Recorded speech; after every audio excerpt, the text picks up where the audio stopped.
Ladies and gentlemen, we will start with the clarifications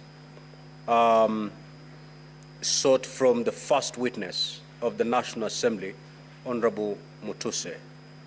Thereafter, we will move to the second witness and conclude, and then we can now allow the National Assembly to call their third witness. Is Honorable Mutuse present? Good. Present, Mr. Speaker. You'll be noting the questions and the clarifications sought from the honorable senators. The Honorable Senator for Nandi.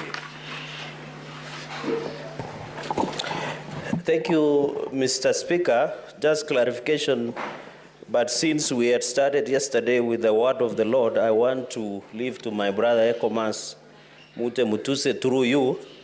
In Proverbs 12, verses 22, the Lord detests lying lips, but he delights in those who is telling the truth. So, Mheshimiwa Mutuse Ekomas, I leave you with that. My quick clarification, Chair, with your indulgence.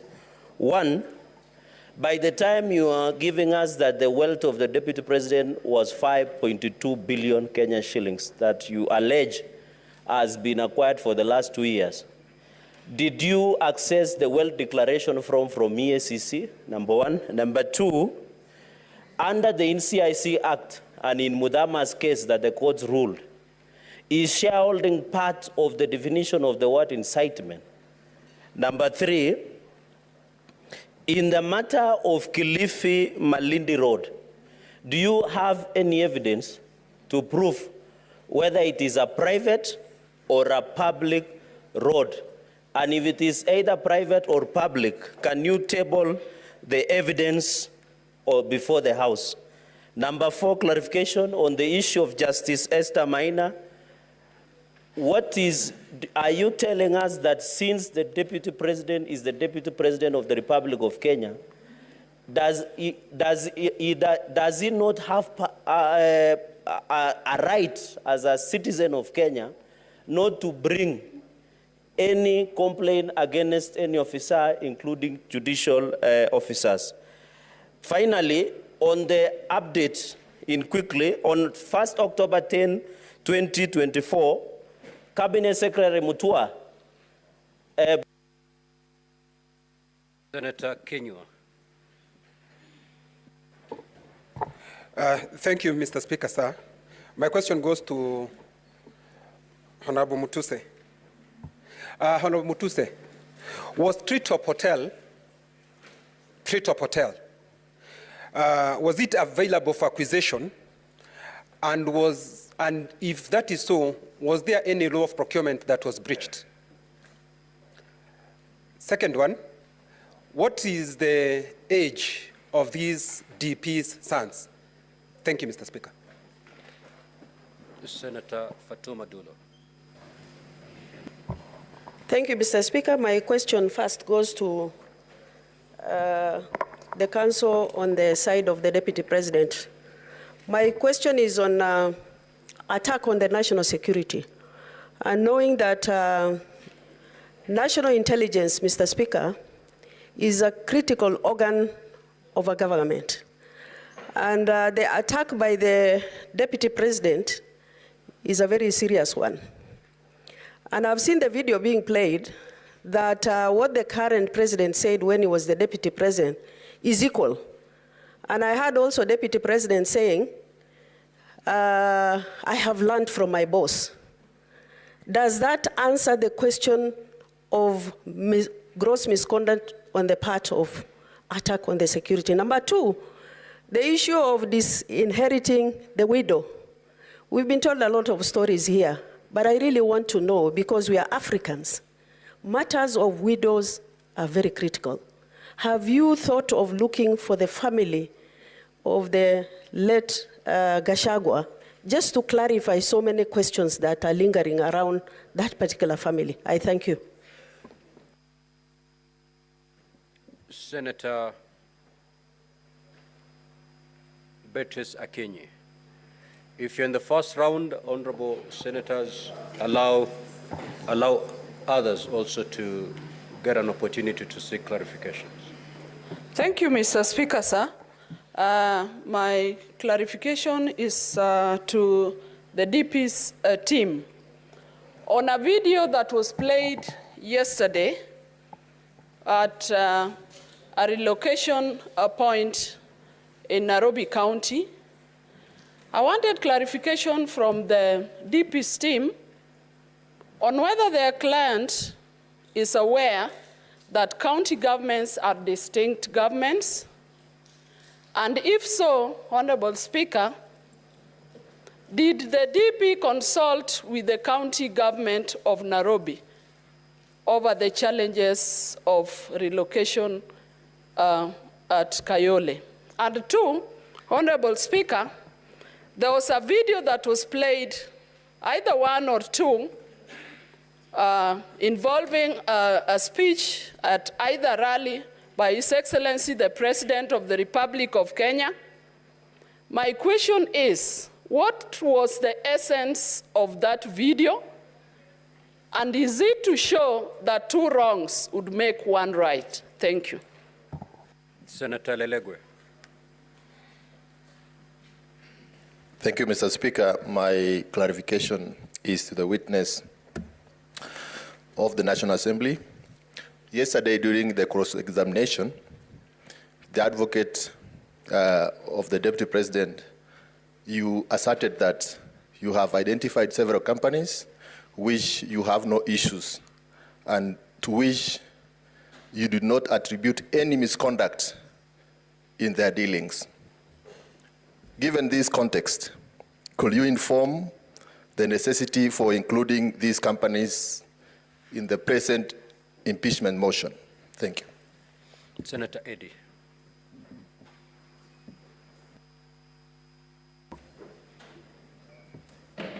Mr. Speaker, thank you. I have one question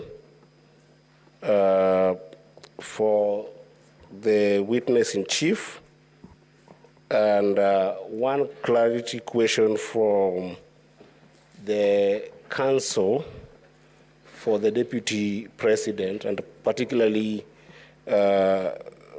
Counsel Tom Macharia. So I'll start with the Honorable Mutuse. Honorable Mutuse, may you help this House understand whether all the companies that you indicated are for the sons and the spouse of the Deputy President, and whether you established how old they are and estimated the net worth of those companies. Did you manage to estimate the net worth of those companies, and how did you do that?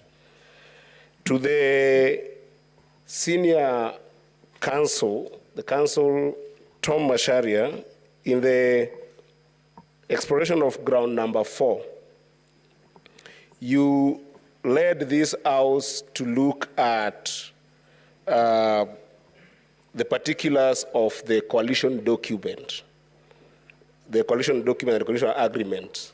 May you help us understand how we should interpret Article 91 of the Constitution and Article 232 of the Constitution with regards to your response on government being a company equal to having shares and not the country. Thank you, Mr. Speaker. Senator Sek.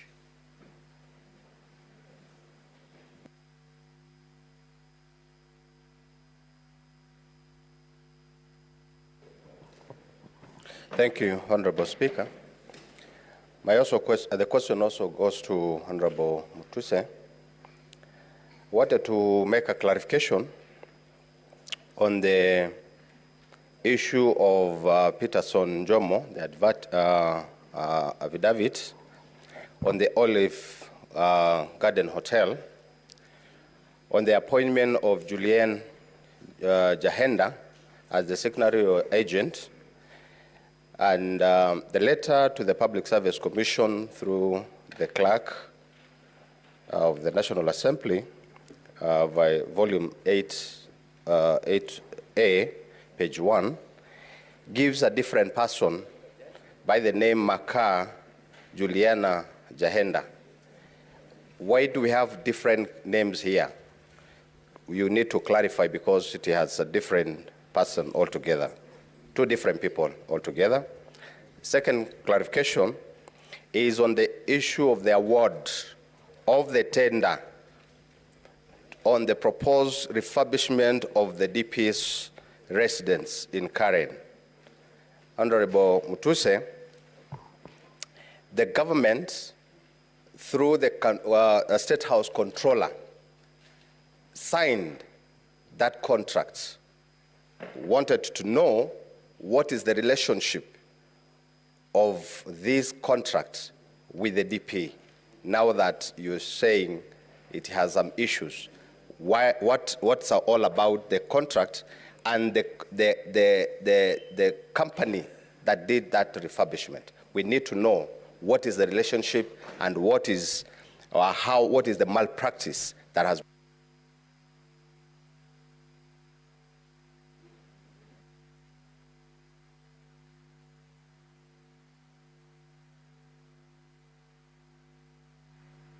Senator Amida Kibwana.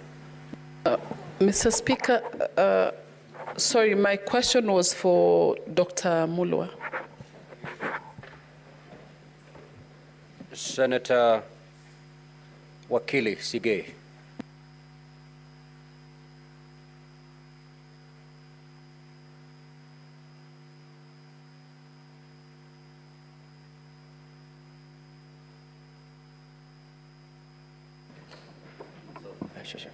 Thank you, Mr. Speaker. I've got two questions. One to the Council for the Deputy President, and the other one, actually both for clarification by the Council for the Deputy President. Yesterday, in the course of your cross-examination, you took us to page 410 of Volume 3.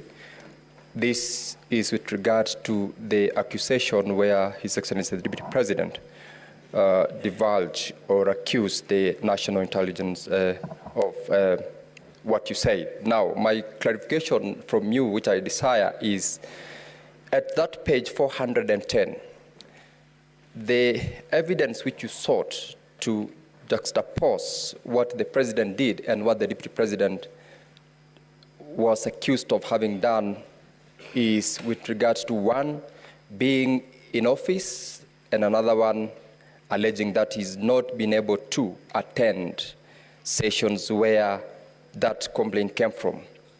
Give us the correlation of the two. And secondly, I share the sentiments by all the senators who've sought to get from you an understanding about the coalition agreements. You attempted to explain yesterday the relationship between company shares and coalition agreement shares. You were asked about the place of this in terms of the regimes of the two kinds of agreements. What do you say as regards shares in a company registered under the Companies Act vis-a-vis post-election coalition agreements registered under the Political Parties Act and the governance of? Senator Batuli Beti Montet. Thank you, Mr. Speaker, sir.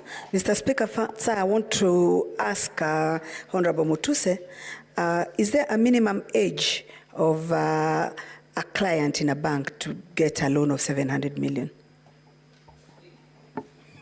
Senator Essie Okenyuri.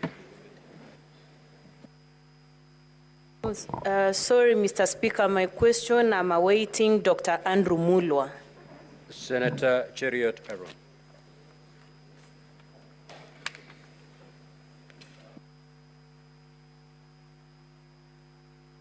Mike, two quick questions to you, Mutuse. Is there any crime that a Kenyan will have committed if they have 20, 30, or even 40 companies? Because I see you have listed 22 companies here. Is there any crime by just owning these companies you feel that the person you accuse has committed? Second, on this issue of Vipingo Beach, surely Honorable Mutuse. What is the crime of the sons of the Deputy President being listed as directors? Because I have tried combing through your motion to establish what you consider to be either an illegality or a crime on their part by simply being listed as directors. Lastly, Mr. Speaker, is to the Council for the DP, Wakili Macharia. The clips of the then DP Ruto played by your team, could we read it to mean that it's an admission on your part that you're saying, if it was done then by a sitting deputy president, please allow the current one to commit the same at this point? And lastly, the 30% allocation to Ford Kenya in the coalition agreement in ANC, how has it been realized? Senator Margaret Kamar. Thank you, Mr. Speaker, for giving me the opportunity. I have one small question for Honorable Mutuse, and that is on the witness, somebody who, by the name Peterson Jomo Muchira, who wrote an affidavit that touches on Olive Garden Hotel. He offered himself to appear and be cross-examined on the content of his affidavit. Was he invited? Senator Kathuri Murungi.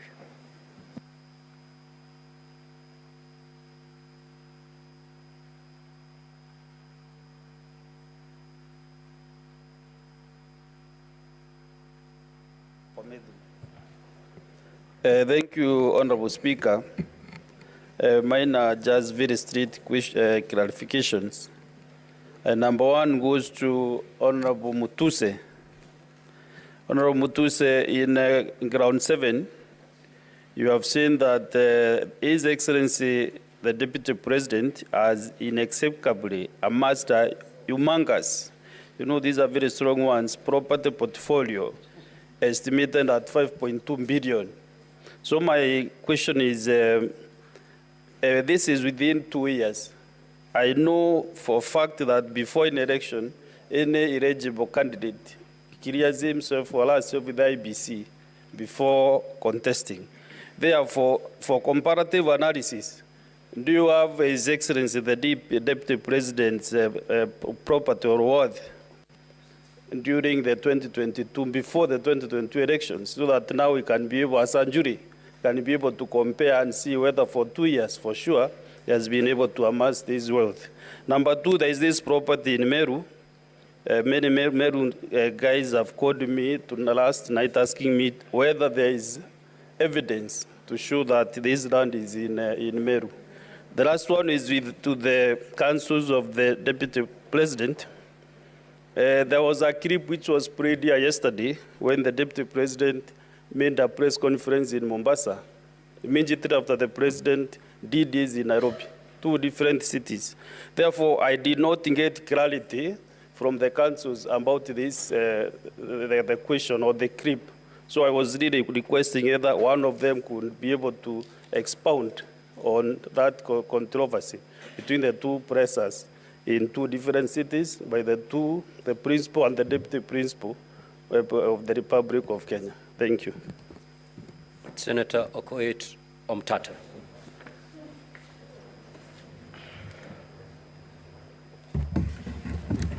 Thank you, Honorable Speaker. I have a question for the Honorable Mutuse. To whom does this motion belong? Because in most of your answers, you keep on saying we. I think, Honorable Senator Omtata, that question was asked by the Honorable Enoch Wambua, Senator, and it was responded to. So just ask for a different clarification.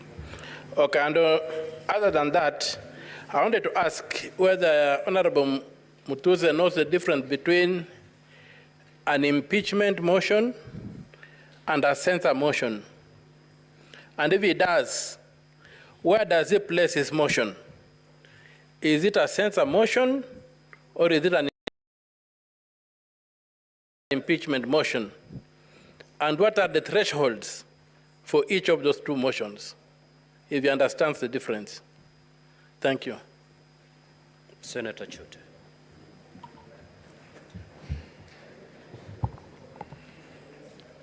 Asante sana Mheshimiwa Spika.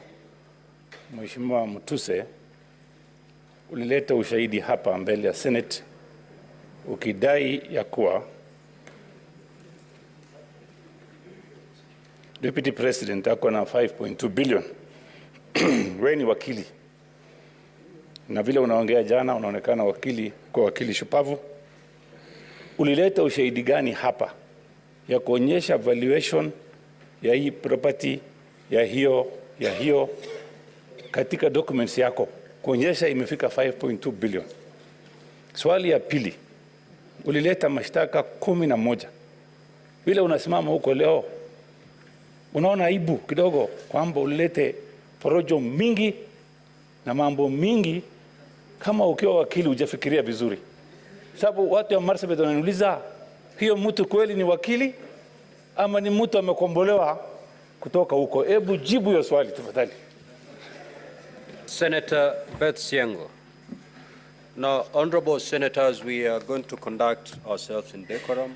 We are not in any way going to demean the witnesses. Ask your question, but stick to the rules of this House. Senator Beth Siango. Thank you, Mr. Speaker, for giving me this chance. I have two questions. One for Honorable Mutuse. In your presentation, I heard that you touched on the inheritance and property of the late Nderitu Gachagua. Have you reached out to the widow and the children of the late Gachagua to also give you facts? The next question is to the Council for the DP. Yesterday you played a clip of the president speaking in Muranga. What was the purpose of playing that clip? And how does it relate to the saying popularly now used by Kenyans, kufa dereva, kufa makanga? Thank you.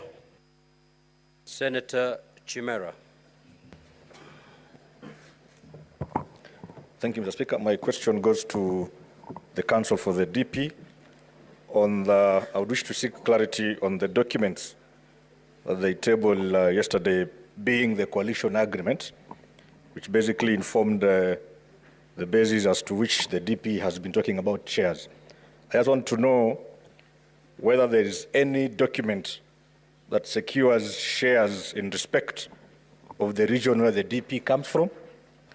And secondly, Mr. Speaker, if the Council is aware that his client, at the time those documents were being prepared, he was a candidate for office, and now he successfully became DP, and that he needs to promote national unity, and if it is still in order for him to continue championing for the interest of one region as against the entire nation. Thank you, Mr. Speaker. Senator Richard Onyonk.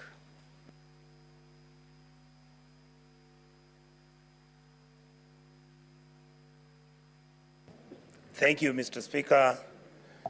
My questions are two, and I would like to ask Honorable Mutuse. I hold you highly. I don't think that you're as idiotic as our colleagues will say. I want to ask you, between the time when the Deputy President was a Member of Parliament and the time when he became the Deputy President, were you able to see whether there was a deliberate variation in the amounts of money that he was handling?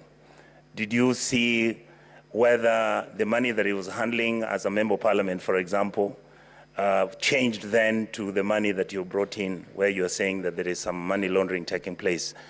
Were you able, or are you able to show that distinction in order for you to make your case? The second question I wanted to ask you again on the same issue. When you are trying to find out whether there is money laundering on any transaction, and I know chances are you did not have the technical expertise and maybe an investigative agency to help you. But did you, by any chance, find out money moving from anywhere, either through His Excellency the Deputy President's private accounts, or any money that was being borrowed?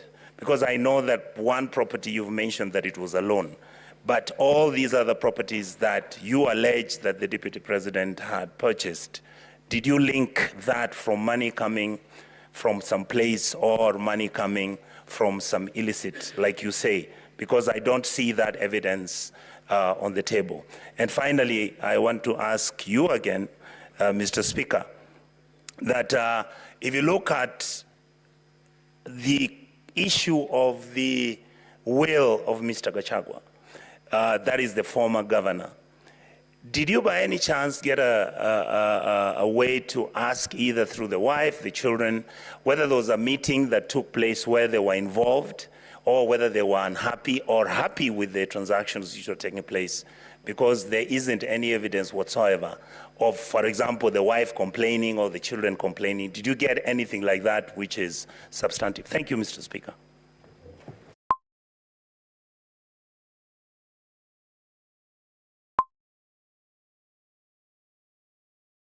Senator Mutinda Tabit.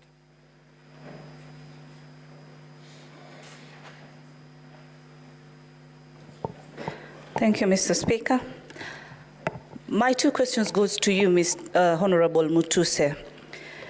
First, in regards to this company by the name Crystal Kenya Limited, Ground 7, date of incorporation is 2009. And the CR12 that you have submitted to this House is for this year. Would you tell this House who was the initial director of this company? If that was so, was there any change of directorship of this company? Secondly, the one on trial is the Deputy President of this country and not his two sons. You have linked Crystal to be a proxy for the Deputy President through his two sons.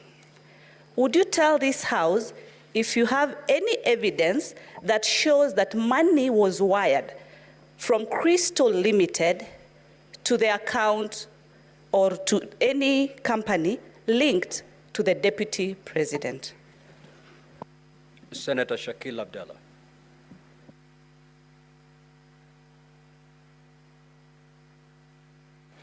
Thank you, Mr. Speaker. My question is to Honorable Mutuse.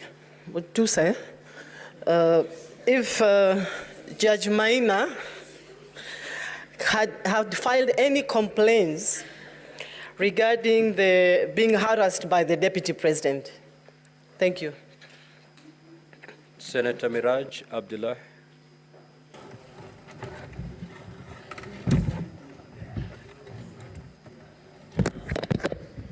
Thank you, Mr. Speaker.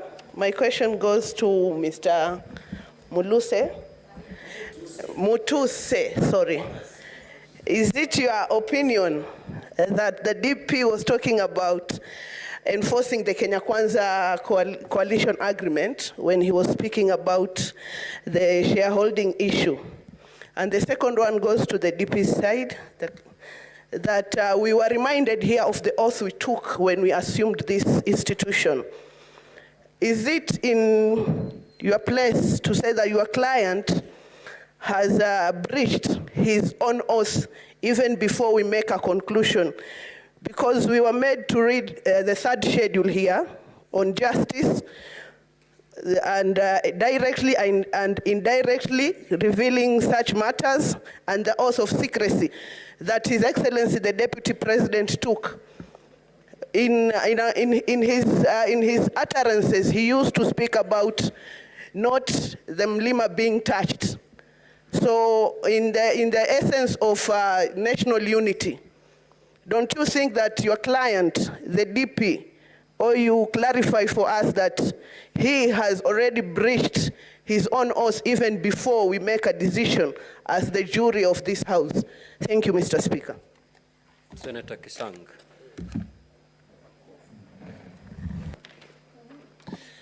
Thank you, Honorable Speaker.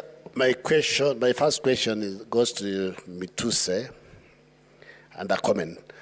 Honorable Speaker, I want to find out from Mheshimiwa, out of the 22 companies that you've alleged associated with the Deputy President, how many are really of interest to this particular impeachment? Yesterday you talked about the one in Rea Vivingo, and we saw that 10,000 of the shares, the total shares, are owned by the estate of the late Governor Kajwang.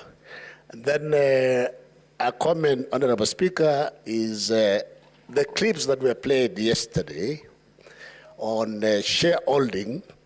I think I want to ask the legal counsel for the Deputy President.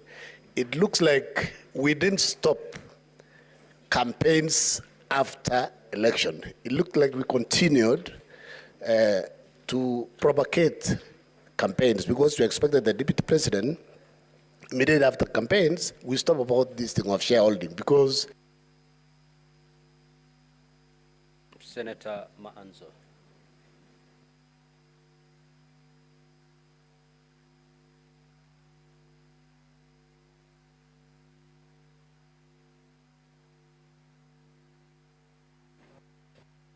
Thank you, Mr. Speaker. Mr. Speaker, this would have gone to Governor Orengo, but since he said the clients, the National Assembly had given him instructions, I would like them to tell me what is the relevance of the verse they read yesterday.